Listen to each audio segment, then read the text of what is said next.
What's going on, everybody? It's your boy Big Gilly. I'm posted here in my place of study of the past 2 years. I'm at Georgetown University and I'm graduating in like 1 month. So I'm thinking, you know what? I need to rebrand my channel. I've been cursing too much. I've been doing too many languages. I can't stop, man. But I gotta chill out, that's for sure. So honestly, now that I'm wrapping up my career here in grad school, I was like, why not come up with some key tips or like some things that I wish I knew before coming in, or just some advice in general that would help anybody that's gonna come into grad school, doesn't know where to go. Maybe it's your first time, you're the first person in your family to go to school, something like that. I'm here for you, feel me? That's what Big Gilly's here for. Yes, sir. So check it out. I'm at Georgetown University, right? And I've been studying Chinese here for the past like 2 years. That was what I basically came to school for. My major was very interdisciplinary, so I had to kind of find my own way and shift my own way into like classes that had nothing to do with my major. I had to pretty much maneuver and find my own route. That's pretty much what a lot of grad school is about, I would say. So anyways, I'm gonna narrow it down to 7 things, right? So first thing, kind of obvious, and I think everybody should know, is it's logic. It's like, stay on top of your work, you feel me? If you're not on top of your work, doesn't matter if it's undergrad, doesn't matter if it's grad school, you're asking to burn out, basically. And I didn't know too many people who were like that in grad school. I think everyone had experience in undergrad working, and then they came into grad school and were pretty much ready to study or kind of specialize in what they really wanted to do. You know, for me, I came back to school strictly for Chinese. That wasn't really for any other purpose other than to continue my language studies. I had to take a lot of classes that I wasn't necessarily interested in just to keep that alive, but I did keep it alive, and I'm glad I did. Staying on top of your work, that means like when you get an assignment, immediately start thinking, like even in the periphery of like, how would I approach this if I had to do it right now? I mean, yeah, like, and then you keep thinking about it sort of passively for the next like 2-3 weeks, and then you're more likely to do a good job, you know what I'm saying? I'm not saying don't cram, because that's life. Sometimes you will have to cram. But yeah, that's the first thing I will say. Stay on top of your work, pretty bread and butter. Everyone hears that, and it's true. Especially in grad school, you don't want your work to pile up. Another thing I would say is like a half tip. I would say clean your room.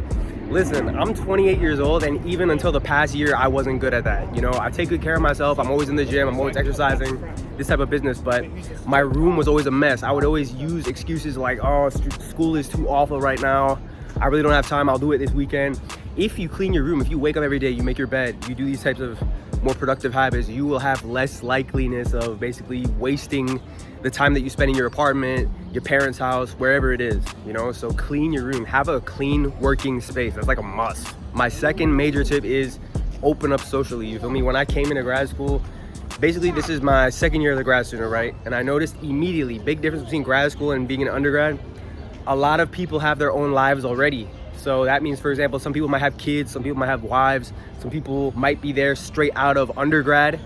But basically, regardless of whatever the case is, you should still be open to making connections and making friends. That will take you so far, you know, like not only just to not be lonely in grad school, because grad school is a lonelier experience, but it will take you so far. Maybe someone knows somebody who could help you out in the industry you're trying to get into, or you're trying to, you know, just broaden your horizons in general. I got a mean mugging face, you feel me? So when people look at me, most of the time they don't want to come up and talk just because I look like I don't want to talk, but that's not necessarily true. Have approachable body language and don't frown at everybody you see, and be open, you know what I'm saying? If you talk to them and they're not a nice person, probably not worth your time anyway. At least you know now, you feel me? So that's huge. Building community. A lot of people come to grad school and don't have community. That's a sad experience, and I don't wish that on anybody. Okay, and then the following tip is, I would say, don't be closed-minded. That's my tip number 3. Don't be closed-minded. When I came in here, I was pretty much only interested in Chinese language. I'm like, yo, I'm only trying to study Chinese. I don't really care about this other business. But I realized when you take classes that you might not have necessarily took on a traditional route, you're gonna network with people that are smarter than you, better than you at certain things. You know, you have tons and tons to learn from any and everybody. You know, don't walk in and think that you know everything already. I mean, that's what you came to school for, right? Of course, you want to be nice at, you know, your studies and everything. That's what I do, you know, like when it comes to Chinese, like that was my favorite class. I wanted to nail it every single time. But I took classes that I was easily the worst student in that class. I was lost more than half the time. And frankly, those were the most important classes I took. People are more open than you think. If you directly come up to people and you're like, look, I'm lost, bro. Can you help me out? A lot of times people will be open to helping you out. So yeah, I would definitely say don't be closed-minded to any and everything. My following tip would be show up to networking events. Guys, networking is key, especially in this job market. You know, everybody has said since the beginning of time, oh, it's so hard to find jobs. Oh, I can't find a job. I've sent out 100 million applications. I got no luck. If you make a deliberate effort to network, it will make your life so much easier. So what I did was an easy thing. I showed up to all the alumni events.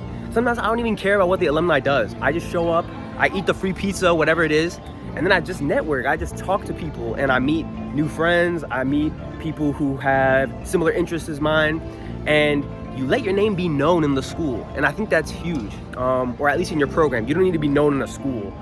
Probably not necessary, and honestly not even worth it. So yeah, show up to networking events and be open to networking in general. You know, I'm not naturally a super outgoing guy, to be frank. I know I seem like it, but I'm really not. So basically going out of my comfort zone, showing up to these events and challenging myself. I'll be like, okay, I'm gonna talk to one person by the end of the day. That's a huge game changer. I'm so glad I did it. Definitely do that. You know what I'm saying? Don't act like you're too good for everybody else around here, even though that might be true. Anyways, my next tip would be authentic to yourself and don't be shy about it. Listen, guys, I'm probably one of the least academic people walking around on this campus, and I made it to this campus. So I had this issue with imposter syndrome. I would take these classes, I felt like I was easily the dumbest person in the class. Like, I didn't know what was going on, you feel me? But there's no use in thinking like that. If you think negatively, that's what's gonna happen to your life. You're gonna be on a downward spiral, I would say. So you're in control of your own thoughts and your own attitude when it comes to yourself. And that's why you should just be genuine and be real about what you want. You're paying all this money for grad school. You're paying all this money for undergrad, wherever you're studying. You know what I'm saying? If you're making this investment of time and finances, you should be pursuing what you truly want. Don't be doing this and that because everyone else is doing it. You know, everyone's stressing about internships. Everybody's trying to get jobs. We know this, but essentially go after what you really want. This is the only life you're gonna get, so absolutely do that. I was interested in Chinese. I went full throttle on that, and I made sure I was the best Chinese student in my Chinese language classes, and I made it clear, what are you interested in, Gilly? I'm interested in languages in general, but especially Chinese, and that brought me very, very far in grad school. I can't even begin to express how important that was for me, even though I was the only guy in my program who really had that kind of niche interest. My next tip is definitely keep the big picture in mind. What does that mean? Well, frankly, there's a big difference between undergraduate students and grad students in the sense that undergrad students are obsessing over grades. I got a 92%, I got a 94%, I got a 96. What if I don't get an A? Guys, frankly, in the job market, it's very rare an employer is gonna ask you for your GPA. What was your GPA? Oh, like you can definitely have something to say for a 4.0, that's nice, a 3.8, you know, these are very high GPAs, but frankly, the connections that you make through school are gonna take you much further, okay? Trust me on that. Grades are important. You don't wanna be a slacker, you don't wanna be the foulest student in class, but at the same time, you don't wanna make it your whole essence and existence. A lot of people in undergrad make this mistake. When you come into grad school, especially if you spend some time outside of school, you know what real life is like. It's lonelier, you're gonna have to make more choices, and you have more independence in general. So that alone is gonna make you sort of more mature on campus, but also it's gonna make authenticity and being real with yourself even that much more important. So you don't want to play with that. So I would say keep the big picture in mind. What am I here for? Does it really matter if I got a 93 or a 94? Does it really matter if this is an honors class or not? I mean, frankly, I personally don't think so. You know, and you can connect with those professors regardless. Send them an email and be like, hey, you know, I wanted to take this class, but you know, explain your situation, see how they can help you out. You'd be shocked. You would seriously be shocked how open some people are to helping you out. Some of them aren't, but you're not gonna know until you shoot your shot, you feel me? So keep the big picture in mind always.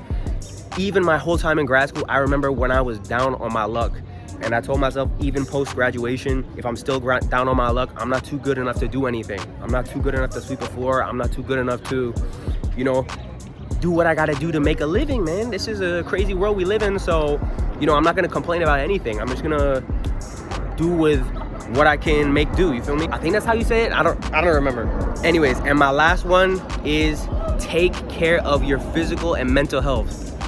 It's crazy. when I came into grad school, I looked around me, I immediately looked at my classmates, I'm like, bro, never in my life. A lot of these people, after maybe 1 or 2 years of being out of undergrad, are falling apart physically and psychologically. Like, especially physically. You know, people stop working out, they say, oh, life just gets in the way.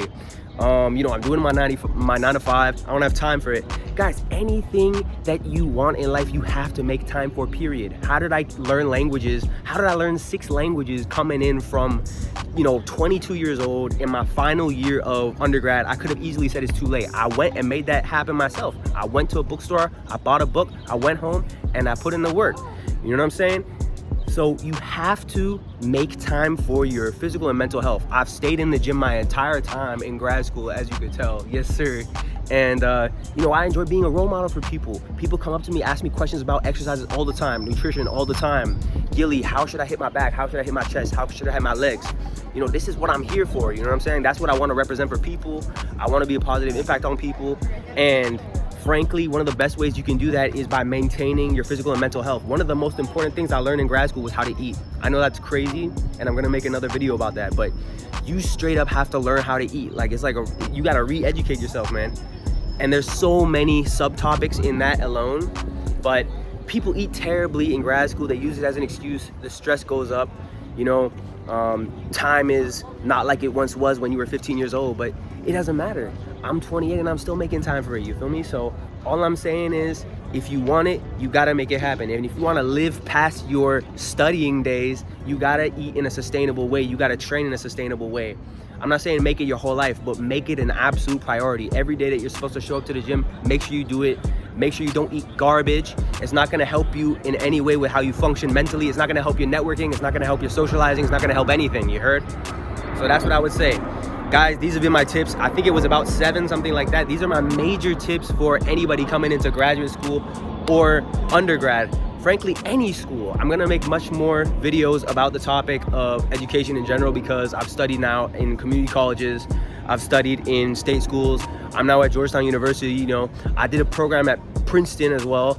You know, I've been around the block, you feel me? So I feel like I can speak on these topics a little bit more than someone who just studied in one of these types of institutions their whole lives.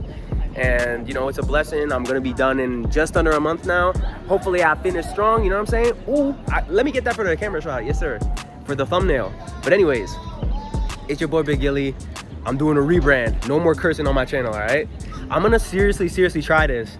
And yeah, you know, if you're not locked in, you're locked out. You know the business. If you got any questions, concerns, hit me in the comments. I'm not on social media right now. I might get back into it really soon, probably post-graduation, all right?